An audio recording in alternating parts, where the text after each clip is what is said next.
There is concern, Chancellor, that the so-called 3 million excluded, or those that have been left behind and have not benefited from any of your initiatives, were again left out. Earlier in the show, I spoke with Anneka Hicks, who's founder of Excluded UK. She was quite distressed. I just want to play you a little of what she told me.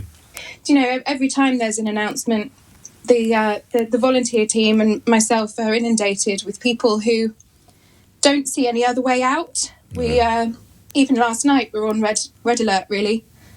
We've lost 7 or 8 members of the community within the last 4 weeks. It's just not fair. Chancellor, that's 7 or 8 people who've taken their lives in the last 4 weeks. They've had no help since March. They had no help yesterday. Why, and when will this change?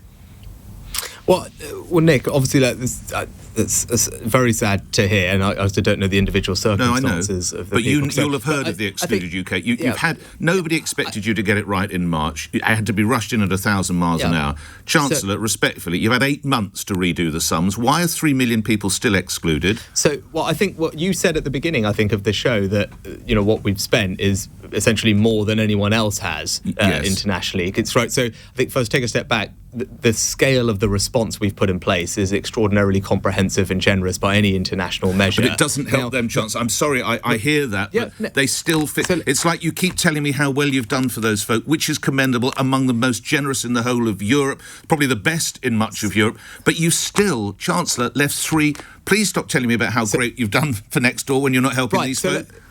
Right, so I respectfully disagree with the sense that 3 million people have not been able to access any help. So if you look at, let's just take one example of the people who are described as being in that group. It's people who are not majority self-employed, which means that they make the majority of their earnings from being employed. Now, those people will have benefited from the furlough scheme. And when we set this up, it was agreed that in order to target our support for the self-employed in a sensible way, it was reasonable to give this money to those who make the majority of their earnings from being self-employed. That was something that all the groups that I spoke to agreed with that principle. The average self-employment earnings of these people, 1.5 million people who are not majority self-employed, is £2,000 or £3,000.